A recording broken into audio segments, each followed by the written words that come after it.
anunció que este año llegarán 1.500 millones de dólares en financiamiento del Fondo Monetario Internacional. El representante del FMI dijo que Ecuador pasó ya las revisiones de meta para este 2021 y deberán llegar en las próximas semanas 800 millones. Simón Cueva, ministro de Economía y Finanzas, bienvenido a Contacto Directo.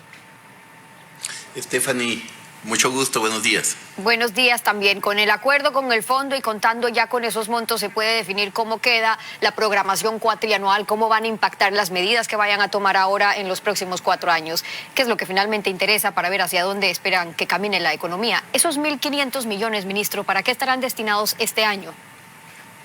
Stephanie, el acuerdo con el fondo es una señal muy importante de credibilidad del país y de apoyo de la comunidad internacional a un programa serio y creíble en el área económica.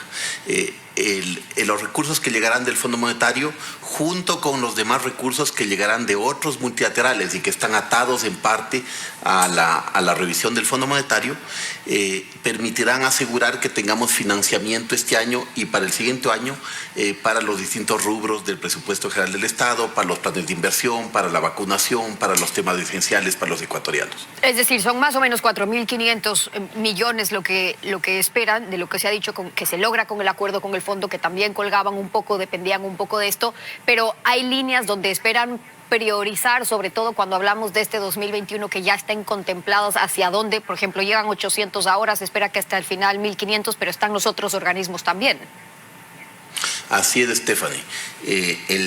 Los recursos que vienen son parte de este financiamiento global y tienen que estar enfocados a las distintas prioridades del gobierno. Este año, por ejemplo, se ha hecho mucho énfasis en asegurar primero el financiamiento de todo el plan de vacunación y la logística asociada, asegurarnos, por ejemplo, un retorno adecuado a clases de los niños y adolescentes, y eso ha implicado también recursos para mantener y renovar las escuelas y colegios, asegurarnos la atención en primera línea y los temas de salud, asegurarnos del pago de todos los bonos y transferencias sociales para proteger a los más vulnerables y asegurarnos la continuidad del día a día del Estado ecuatoriano. También asegurarnos en la proforma presupuestaria el pago, como ordena la última resolución de la Corte Constitucional, de los atrasos de IVA a los gobiernos locales, con quien también hemos trabajado muy de cerca para ir poniéndonos al día en los atrasos. Que son deudas pendientes. Ahora, el gobierno esperaba que los ingresos tributarios en 2021 lleguen a unos 2.700 millones de dólares, pero para el próximo año, es decir, para el 12.000, pero para el 2022 la recaudación sería de 14.822 millones. Esos 2.000 millones más que se espera, ¿de dónde vendrían? Pregunto esto para saber si ya está contemplado que van a eliminar las deducciones o las exenciones para el IVA y el impuesto a la renta, que son las dos principales fuentes tributarias. El crecimiento de la recaudación tributaria refleja varios temas. Refleja, por un lado, la reactivación económica. Hemos logrado en pocos meses, gracias a un plan de vacunación muy exitoso, que la economía muestre señales claras de reactivación. Se ve en las ventas, se ve en la recaudación tributaria, se ve en el empleo repartido en el IES, se ve en que la inflación empieza a tener un poquito de señal positiva, etc. Entonces, tenemos varios indicadores que muestran esta reactivación y junto con todos los esfuerzos del gobierno de ir atrayendo mayor inversión, creando un clima razonable, reduciendo el riesgo país, llegando a acuerdos internacionales de comercio, reduciendo aranceles. Todo esto va a ayudar a que se recupere la economía y esto a su vez recupera los ingresos de la economía, ¿no es cierto? Tendremos el año próximo un año ya mucho más liberado del tema de pandemia, no perfectamente porque siempre hay riesgos como en todo el mundo, pero hay un progreso importante.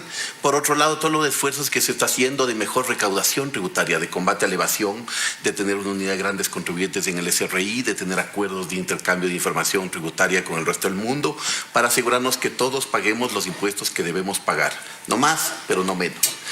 Y por otro lado, un esfuerzo importante de reducción del gasto público que se va acompañando en esto y finalmente, efectivamente, esfuerzos de reforma tributaria que serán enviados junto a la ley que ha sido ya anunciada por el señor presidente en las próximas semanas, la ley de creación de oportunidades, y en este sentido sí podría haber, pero los detalles los tendrán en unas pocas semanas, un pedido de solidaridad, digamos, a los sectores más pudientes de la sociedad ecuatoriana, que han sido los que han sobrepasado la pandemia en mejores condiciones. Ahora, porque tenemos que proteger a los sectores más vulnerables. Sobre ese cuarto punto, que es finalmente el que ha estado en discusión en los últimos días. Si es que viene una reforma tributaria que suponga más impuestos para quién o eliminar las deducciones. Por ejemplo, eliminar las deducciones, que es un tema que ha estado sobre la mesa, las deducciones en el impuesto a la renta, ¿qué significaría? Por ejemplo, quienes ganan sumas de $11,000 al año hoy por hoy tienen que pagar renta, pero con las deducciones en gastos cruzan, no hay renta y entonces no pagan el impuesto. ¿Eso es algo que quieren cambiar? A ver, queremos enfrentar varios temas para asegurarnos que todos seamos iguales frente a la ley, ¿no es cierto? Un tema, lo que se llama el gasto tributario, corresponde a lo que el Estado deja de percibir por cuanto puede haber los contribuyentes que utilizan parte de los temas en la ley para reducir sus impuestos. El objetivo es tratar de alinearnos con situación internacional, con buenas prácticas en otros países y asegurarnos que todos paguemos de manera adecuada de acuerdo a nuestros ingresos y de acuerdo a nuestro patrimonio. En todo caso, eso está en detalles que se están afinando y que serán comunicados en las próximas semanas. De acuerdo, son detalles que se afinan, pero ya por conceptos podemos ir revisando qué es lo que está contemplando el gobierno. Es decir, el impuesto a la renta se sigue contemplando, como dice, como concepto, un impuesto a la renta, no al ingreso, sino después de deducir los gastos. ¿Por qué? Si bien podemos hacer las comparaciones de lo que ocurre en otros países, en salud, en educación, que es donde se permite la deducción de gastos, aquí se lo incluyó justamente porque el Estado en este país, a diferencia de en otros, no logra abarcar esa atención en salud, en educación, es un gasto que tiene que hacer el empleado. Entonces, ¿cómo eliminarlo si es que se lo contemplaría? Otra vez, Steffi, estamos buscando las mejores soluciones y las más sanas para avanzar en un programa que defienda a los más vulnerables y que permita al país recuperar su crecimiento económico, avanzar positivamente.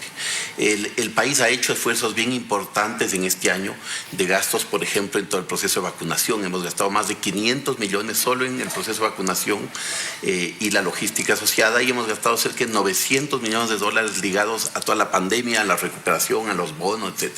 Entonces es natural que frente a una situación tan complicada y frente a un entorno tan difícil, sea parte del proceso el que pidamos a los sectores más pudientes de la sociedad que apoyen para asegurarnos solidaridad entre los ecuatorianos y asegurarnos que la economía ecuatoriana, que la situación fiscal mejore, que eso le ponga al país en una mejor situación internacional y que eso le permita al país ir reduciendo su deuda y asegurándonos financiamiento en muy buenas condiciones, financiamiento en condiciones financieras favorables que le permita al país ser un país sostenible, un país creíble y un país que atraiga inversiones, que atraiga capitales, que atraiga empleo de calidad, porque lo primero que quieran los ecuatorianos, lo más importante para ellos, es ir generando las condiciones para un empleo de buena calidad. Y partiendo de eso, ministro, entonces lo que se vería en las propuestas que van a plantear es cómo marcar esas diferencias de quiénes son los que tienen que asumir esos costos o ese esfuerzo. Por el lado del IVA, por ejemplo, hoy tenemos una tarifa única.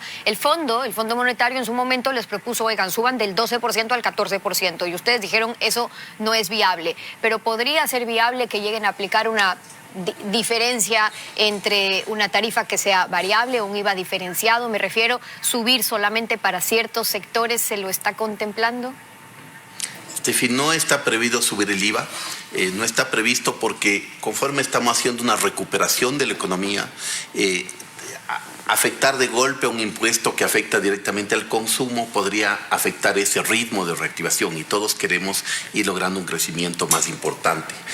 Parte de las discusiones con el Fondo Monetario han permitido mostrar que las perspectivas de crecimiento económico son mejores de lo que había antes y eso permite también mirar un ajuste, digamos, un proceso para que las finanzas públicas se ordenen, que sea más ordenado, que sea más gradual y al mismo tiempo imprimiendo las prioridades de este gobierno, un esfuerzo mayor en el lado de austeridad fiscal, en el lado de eficiencia del gasto público, de combate a la corrupción y al despilfarro en el gasto público, y eso permite que del lado tributario los esfuerzos puedan ser menores. Eso ha sido parte de una discusión amplia con los organismos internacionales para asegurarnos que el país vaya en la mejor trayectoria para lograr un crecimiento económico sostenido. Entonces, por lo pronto, ministro, no estaría contemplado tocar el IVA. Ahora, estas buenas relaciones con los organismos multilaterales o con Estados Unidos, si tienen antecedentes en nuestro país, con el expresidente Febres Cordero, por ejemplo, que visitó la Casa Blanca, recibió también al Banco Mundial, pero eso no necesariamente se ve traducido en inversión extranjera importante. ¿Por qué? Se sabe, de hecho, que cuando le preguntaron a David Rockefeller, cuando vino al Ecuador, oiga, ¿por qué no viene al Ecuador la inversión extranjera si ya hay seguridad jurídica, etcétera? Les dijo, cuando ustedes traigan su dinero que está afuera. Pero en esa época no teníamos una dolarización. Podemos decir que era un impedimento para que traigan los dólares, pero ahora el impedimento, ministro, no podría estar también en ese ISD, en ese impuesto a la salida de visas, ese 5% que han dicho vamos a eliminarlo, pero que será gradualmente. ¿Cuándo empezarían y en cuánto, digamos, para que sea gradual, para dar ese mismo mensaje? A ver, hay varios temas para atraer inversión y para asegurar que el país sea un país sano para el desarrollo de inversión, tanto nacional como internacional, en realidad, no es solo la internacional.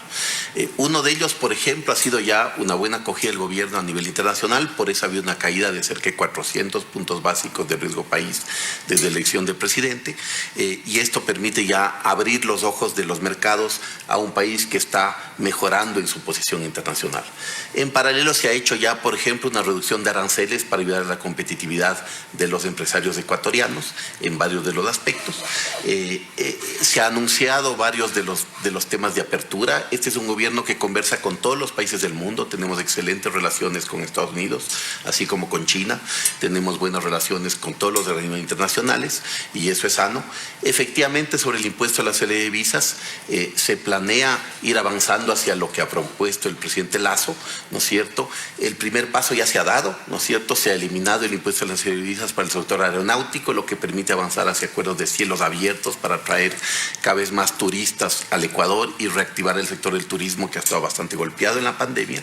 Y lo siguiente se irá evaluando a nivel sectorial o a nivel gradual y conforme la caja fiscal vaya fortaleciéndose, cómo se puede, digamos, ir avanzando en el tema del impuesto a la salida de visas, que efectivamente es un impuesto distorsionante y que tenemos que gradualmente irlo desmontando. Entonces, para irlo desmontando, en principio, la idea sería seguir manteniéndose que sea por sectores, como lo han hecho ahora. Ahora, cuando el presidente y usted mismo nos dice ahora que los que más tienen van a apoyar, el presidente también lo dijo, van a apoyar también con el tema de la adquisición de las vacunas o con el proceso de vacunación, ¿cómo tienen previsto que se dé ese apoyo? Y como le digo, estamos acabando de diseñar los mecanismos que se enviarán en las próximas semanas como parte de la ley de oportunidades, pero en todo caso serán mecanismos que protejan a los más vulnerables, que permitan mantener apoyo y que permitan mantener todos los bonos de protección. Fíjese que desde el año pasado hasta este año hemos incrementado la protección a cerca de 500,000 de familias que están en los deciles más bajos, en los lugares de mayor pobreza de la población ecuatoriana, a través de los distintos bonos, y de paso el gobierno también está trabajando en cómo fortalecer estos bonos y hacerlos que sean cada vez más eficientes y que se destinen realmente a donde deben destinarse. Pero esto es muy importante porque todas las cifras le muestran que durante la pandemia son los sectores de más bajos ingresos los que han visto más fuertemente impactado en sus ingresos. Es decir, no solo que el Ecuador de por sí ya es un país con desigualdades, sino que la pandemia ha ido, digamos, ampliando esas desigualdades y por lo tanto es sano y equitativo que en esta sociedad sean las personas más pudientes las que contribuyen y que permitan transmitir parte de esos recursos a la protección de la salud de los ecuatorianos y a la protección social en general de los sectores más vulnerables frente a la pandemia. Son temas que todavía se están discutiendo, ministro. En estas discusiones, ¿se ha contemplado o se ha considerado el tema del impuesto al patrimonio? Todo se ha estado discutiendo de forma que podamos apoyar en estos momentos complicados. Como ha dicho el presidente Lasso, tiene sentido que quienes tengamos más suerte y tengamos un poco más de recursos, contribuyamos en estos momentos para apoyar al bienestar de todos y a la sostenibilidad fiscal y a la sostenibilidad sanitaria de todos los ecuatorianos. Y en eso tendrá mucho trabajo también ahora el Estado en lo que supone invertir en mejorar la gestión del cobro, en reducir la evasión que tanto le cuesta al Ecuador, que le hace favor a la corrupción. Son 6.000 millones de dólares que se estima en evasión al año. No necesitaríamos estar pensando en más impuestos y todos pagarían lo que les corresponde, pero esa gestión la tienen contemplada, no es a un corto o mediano plazo, es más a largo plazo, ¿o qué pasa ahí? No, totalmente. Esa gestión ya ha empezado con fuerza desde el corto plazo. Como le decía, el SRI ya instauró una unidad de grandes contribuyentes cuyo objetivo es justamente ir apuntando hacia los contribuyentes donde se puede mirar distintas opciones y asegurarnos que todos paguemos lo que sea, lo que tenga que ser, de acuerdo a la ley. El SRI ya ha firmado acuerdos de información tributaria internacional tanto con Estados Unidos como con 137 jurisdicciones a través de la CAM, que es un acuerdo internacional. En los próximos meses el SRI ya accederá a ese intercambio automático de información. Se ha iniciado muchos procesos de coactiva y de cobro. En lo que va del año ya el SRI ha recaudado más de 450 millones de deudas que estaban pendientes por contribuyentes, y se está trabajando junto también con la SENAE, con las aduanas del Ecuador, para fortalecer todos los mecanismos de cobro y para tener un cruce de información con el SRI y con compras públicas para asegurarnos que haya un proceso ordenado. En paralelo con el sistema de compras públicas, estamos trabajando en varios sistemas para asegurarnos que las compras públicas sean las más eficientes posibles, que el Estado controle lo más posible ahí todos los mecanismos, asegurarnos que no haya corrupción, asegurarnos que las compras sean centralizadas para reducir costos y asegurarnos varias buenas prácticas internacionales para que el Estado vaya de forma más eficiente usando los recursos de los ecuatorianos. Todo esto en vías a usar lo menos posible los recursos del público y optimizar la mejor forma en que el gobierno aprovecha los recursos de todos los ecuatorianos. El ministro de Economía y Finanzas, Simón Cueva, hoy en Contacto Directo. Muchas gracias, ministro.